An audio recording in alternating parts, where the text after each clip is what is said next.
This is the first episode released during the COVID-19 pandemic. I hope that you are well and safe. Back in America continues, remotely. I will be conducting interviews in relation to our new life, but I also want to talk about more uplifting topics.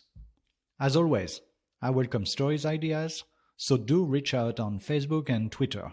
Also, remember to look at the episode notes for a link to the books mentioned by the interviewees at the end of each episode. Stay home and be safe.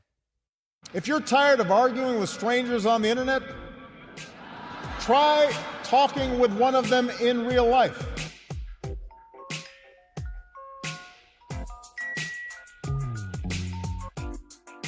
Welcome to Back in America, the podcast.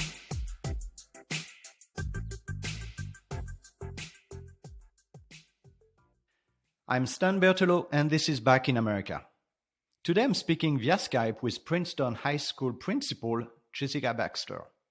Jessica, as most school leaders across the globe, is faced with the challenging task of adjusting to the reality of the coronavirus pandemic.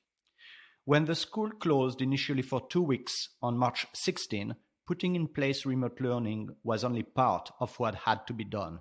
The staff at PHS had to ensure that every kid had access to a computer and the internet. Curriculums had to be adjusted for kids to learn online. Strategies had to be put in place to ensure the well-being of students. Jessica, when we prepared this interview, you told me that you were reassessing and replanning what you do, not day to day, but minute to minute. Thank you for taking the time to speak with Back in America and to share your experience keeping Princeton High School strong for the student and their family. So, can we start by you introducing yourself, both personally and professionally?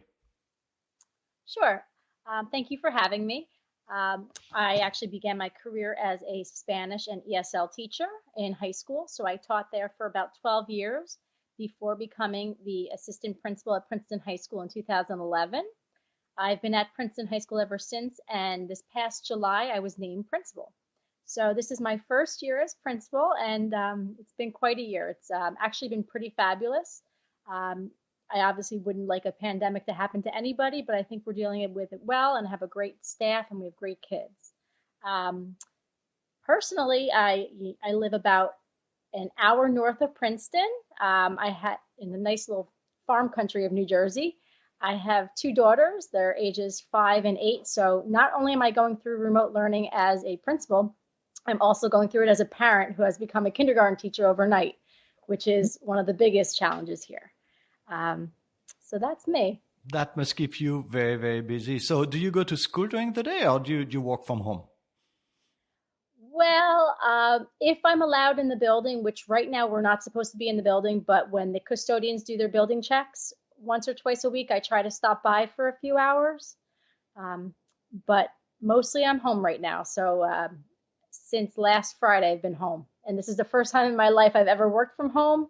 So when you're used to being in a school with 1,600 teenagers, and you're always on the move and you're always walking around, to sit at a desk on your computer all day is, it's quite changing. Yeah, and I think this is the reality for most of us today. So take me back to the moment when you understood that the school was going to close. Where were you? What were you doing at the time? What was your first reaction? And finally, what is the first thing you did? Well, actually, about 3 days before we officially closed, I had a meeting with the superintendent where we were talking about the reality that we might have to close. So we started thinking, what does that look like? And we knew we would need to give the teachers time to plan. So even before we knew we were closing, we had planned for, I think it was March 15th and 16th, to have half days. So to give the teachers time to plan. We also started to plan for how to get devices in the hands of all of our students who might not have computers or internet at home.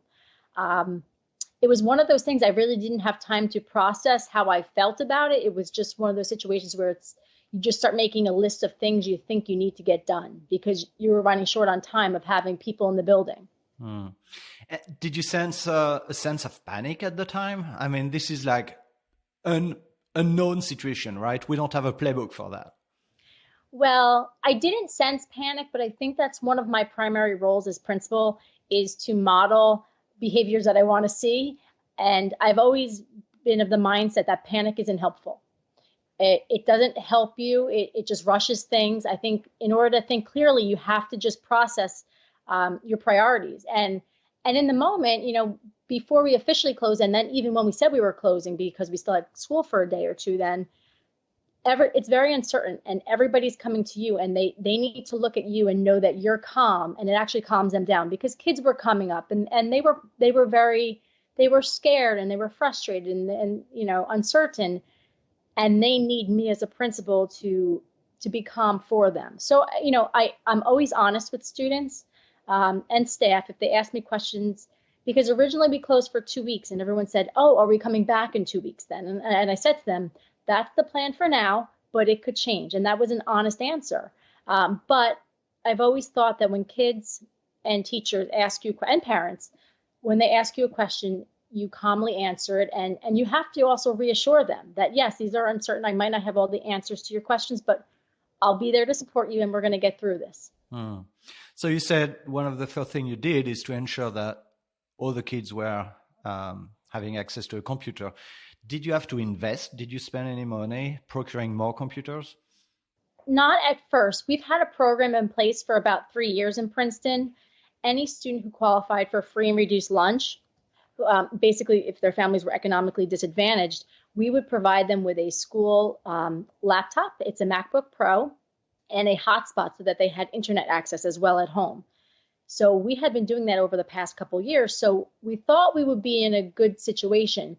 However, as soon as we said we were going to remote learning, a lot of those kids who already had devices said, well, my device has been broken. I didn't tell you. So we thought we were ahead of the game, but we realized very quickly that even though kids had devices, they might not be working. And there were other kids who never put in the forms to see if they qualified for free and reduced lunch, but they came to us and said, I have a need.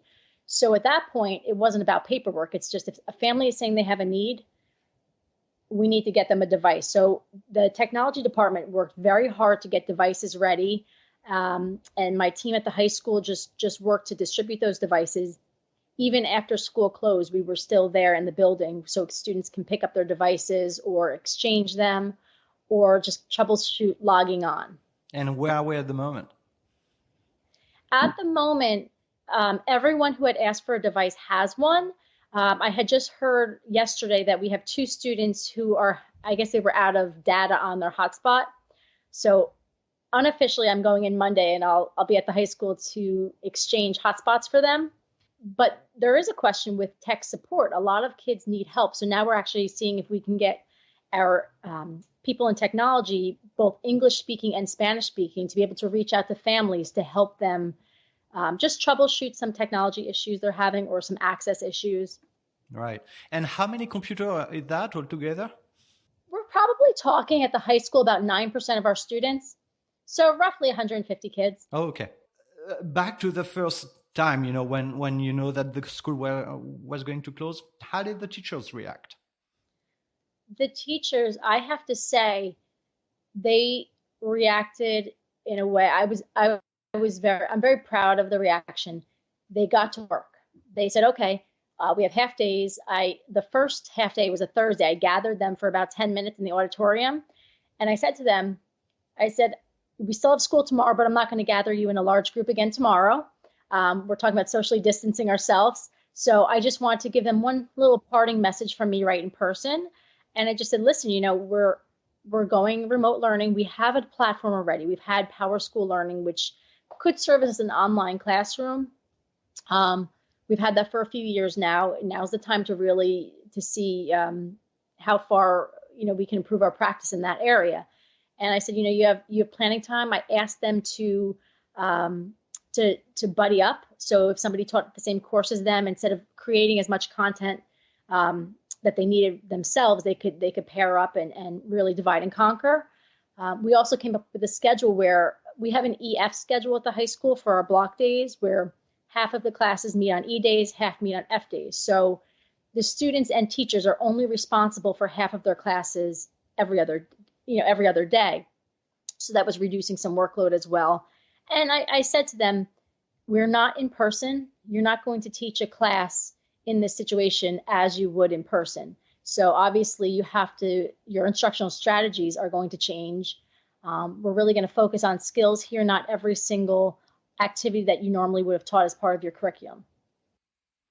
Right. So, well, I mean, obviously teaching is tough. And I imagine that remote learning must be super difficult, right? Talk to me about what's important to look at as a principal, as a teacher, when you do that. The situation we're in is a little bit different. Most schools, if you have an online course, whether it be through high school or college, people have planned that course beforehand. They've planned it in its entirety to be taught online. Our teachers taught 3/4 of the year in person and were given 2 days notice to put the rest of the year online. So I really wanted everybody, teachers and families, to be a little understanding of that it's going to take some time to get it right. Some of our teachers, they're excelling at it. Some a little too much, actually. They're getting a little too good at this, right? But how can you be too good at that? What do you mean? Well, I think some people were just right away, they were putting up videos of themselves teaching a course. Then they were meeting with kids. They were continuing their class as if they were still in school. And I think in the situation that we're in, that's not actually realistic for anybody to keep up, because these teachers were getting burned out because they're developing their lessons, they're instructing students, they're meeting with them one-on-one through Zoom or Skype. And then they have their own children in the household that they have to teach their lessons to. Then they're still planning, they're talking to colleagues. People were getting burned out after the first week. So, and everybody, and I put out one to teachers and one to families as well, pretty much saying that this is new to all of us and it's very stressful. And to think, even me as a principal, I'm down here right now talking to you. I have a few phone calls afterwards. At some point, I have to go upstairs and teach phonics to my 5-year-old. So we're all running around and the days are going very fast. Nobody asked for this. I think we all have to remain flexible.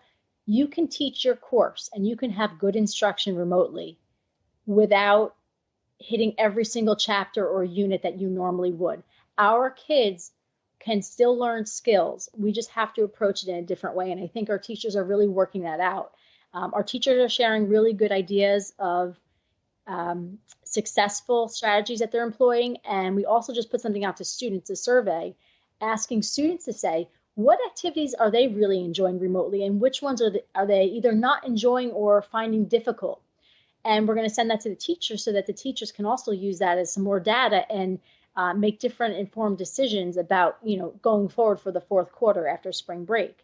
So if the kids are really saying, this activity, it helped me learn the skills, I understand the content, it didn't stress me out, it made sense, I thought it was a really good, engaging activity, I want more teachers to use that activity. If kids are saying, honestly, this just felt like busy work and I felt like I wasn't learning from it, I also want teachers to know that. Right.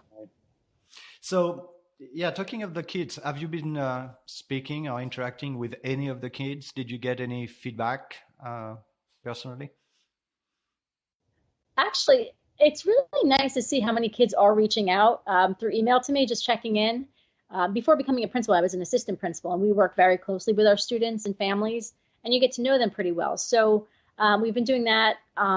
We have we have a PHS Facebook, we have an Instagram and Twitter. They'll reach out on that sometimes. But even at school, because I had been going in, any kids who came in to pick up devices, they would just, we would chat for a little bit. I'm trying to check in on kids. But I do have a staff of people, so teachers, guidance counselors, assistant principals, who are checking in with kids, many through email, but more than you would think with phone. With good old fashioned pick up the phone and call someone and let them hear your voice and just check in to see how they're doing. And how are they doing? I mean, do you have any concrete example of kids, taking it well or taking it less well? I think our kids, they're handling this. We've been doing an online spirit week. Pretty much every week there's a different thing for each day. Like I think yesterday was a shout out to your friends. So we've been doing Throwback Thursday, pictures of your friends, show your workspace pictures. and the kids are on Instagram, they're putting their pictures up, and they want to have fun, they want to be teenagers, but this is hard for all of us. And I think right now of our seniors, this is their senior year. And you think of a spring of senior year, they look forward to so many things. We have our gold key ceremony, we have prom, we have graduation, we have a season of sports that these kids didn't get to play in their last year of high school. And I don't know how they're doing with that. I think they're rolling with the punches, but our kids, we are all suffering through some type of trauma right now. And I really want people to consider that. I said at one point, I'm treating all kids as at risk right now. And it's the same thing with the adults. I'm also looking out for my teachers, and I'm checking in on them, because these are unprecedented times, very difficult situations. We have kids and teachers who, as teachers, we're getting our paychecks, but their spouses might not be. Our kids, I don't know necessarily what their home lives are like. I don't know if they're worried about where they're getting their next meal from. Not everyone can go to Costco and stock up with a month's worth of food. So, we're checking in on attendance each day with the kids. And if they go more than one day without checking in, we have our assistant principals and our guidance counselors calling and seeing what's going on.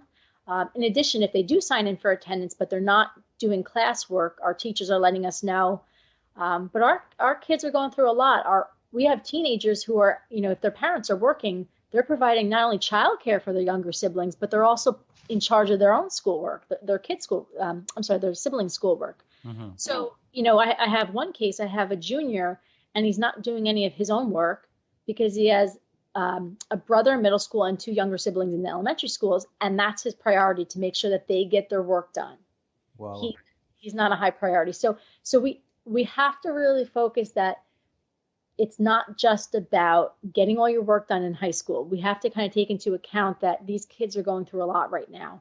And like I said, they're really trying to roll with the punches. They put on a brave face, but they're not adults yet. They're not that even we're equipped to deal with this necessarily, but more so than them. I think we really have to keep looking out for them and just do what's best for them. Yeah. Yeah. Talking of the kids and their social life, are you planning to develop group works? Just like they work on projects among themselves during normal school year. Are you going to put that in place? We're talking about a lot of things right now. I know some clubs are still meeting online, so that's nice. So kids are still connecting that way. I know, for example, the yearbook, they meet pretty much every day, every evening. They're still trying, and they're working hard to produce a yearbook, which we will get at some point. I know my dean of students and I and my supervisor of school counseling, we've been working on different activities for the kids for whenever we are allowed to meet back up again, when we're not social distancing again, different types of celebrations for our kids. Now, when they happen, that's up in the air. We're still going to try to make prom happen, whether it be in May at the Hyatt like we planned, or at some point in June at the high school. We're still thinking of our yearbook distribution party. It might be in June or it might be in August. I don't know, but whenever we can get back face-to-face with the kids, we are planning a lot of celebrations and just to try to get back to normalcy and just make them feel that their senior year, especially, or this 1 year of high school, was not totally lost. Yeah. Okay. So you're already planning for the future. Now back to the reality today. How do you accommodate students with special needs? I think that's been very challenging because the kids have different accommodations and modifications. So you can always modify work and you can provide extra time, and pretty much everyone's getting extra time right now. I think it's really, we have our instructional aides have devices, so they're getting in touch with the kids to support the kids as they normally would. Our special education and general education teachers are working, just checking in on kids, helping them. They might have extra time where, we have time built into the schedule. Normally it's tiger time where kids can meet with teachers. So outside of the normal class hours, our teachers are making themselves available.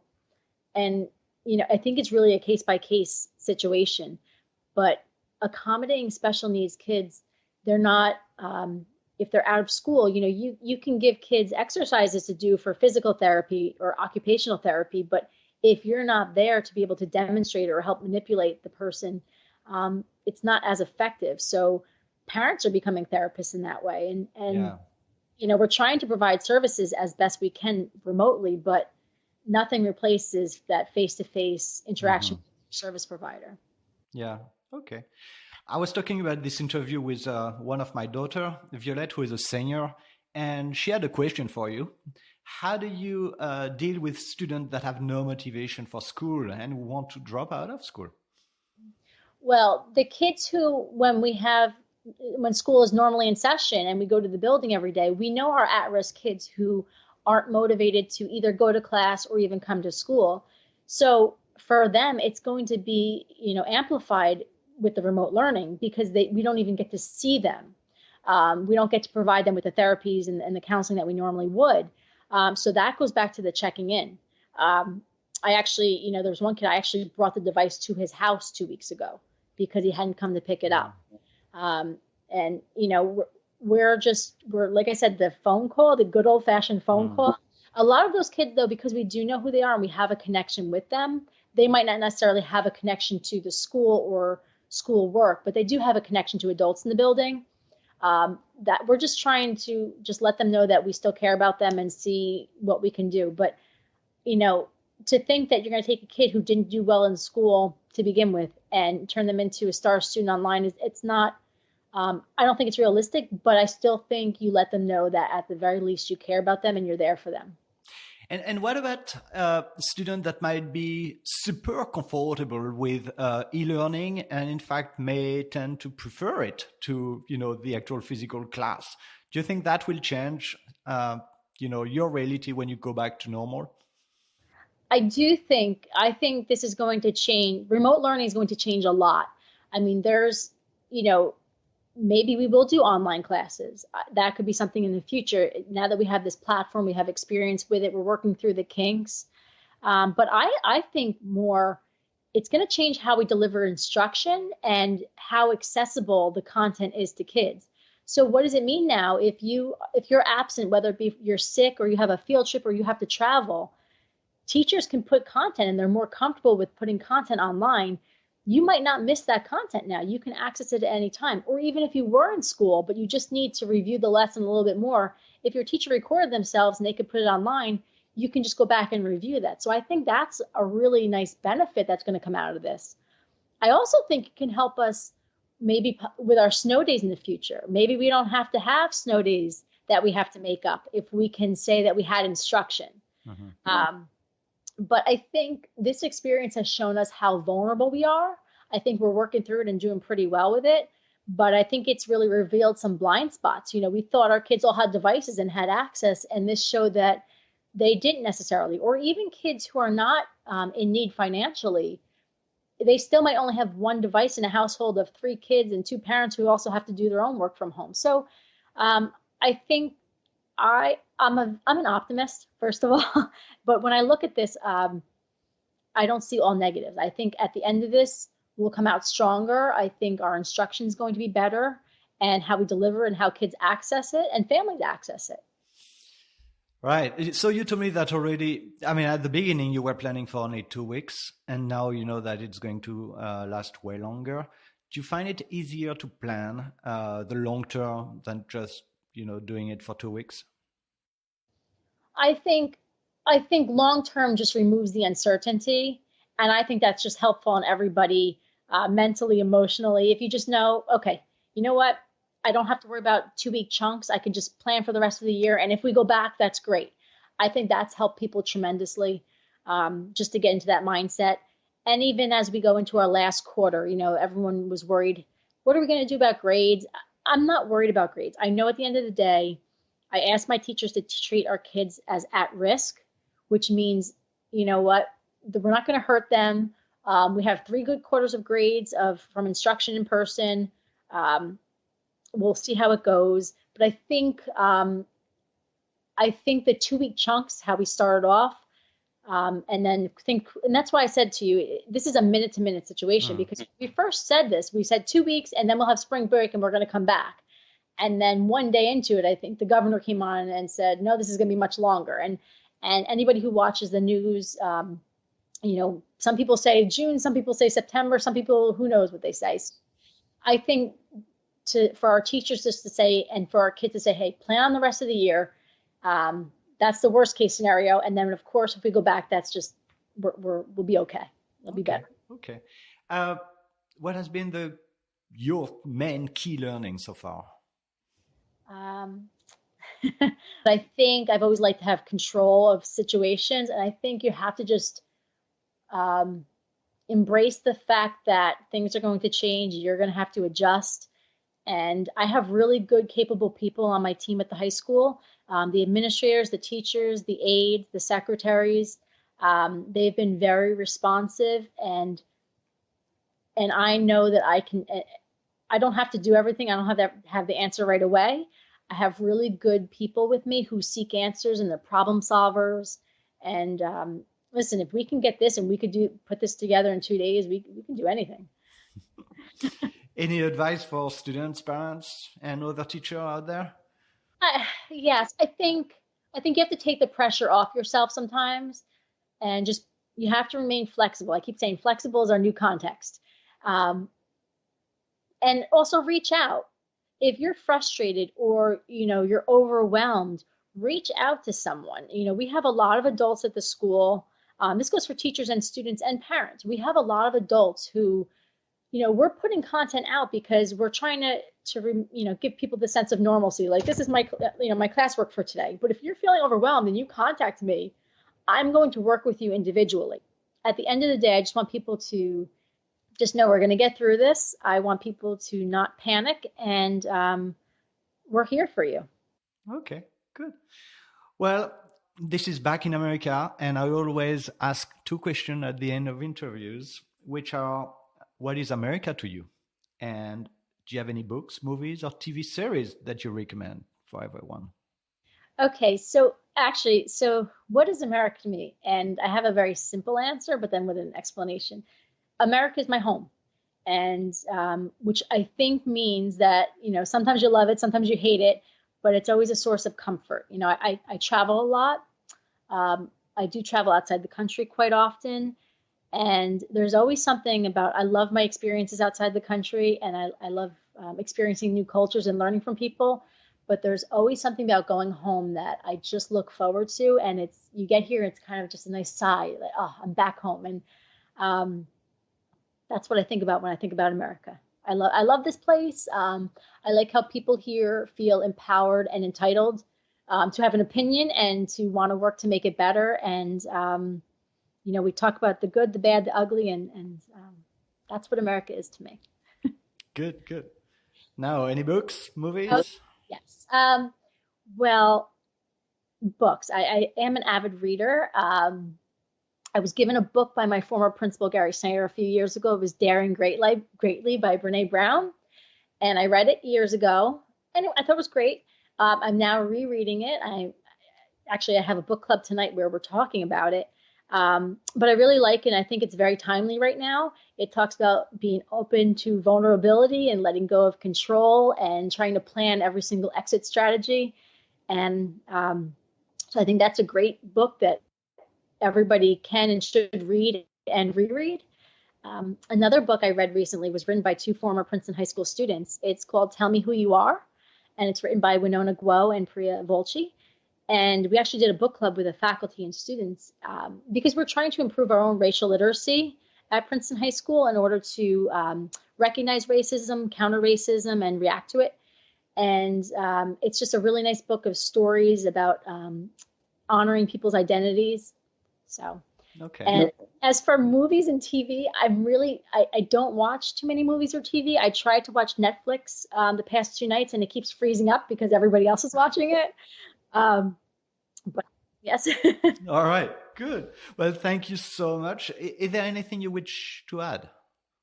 No, thank you for this opportunity. And I hope, even if it helps just one person realize that we're pretty resilient as human beings, and we're going to get through this. And I think we're going to be better at the end of it. I don't wish this on anyone, but this is our world right now. And I think it's going to be okay. Thank you, Jessica. Thank you for your work. Thank you. Bye-bye. Bye now.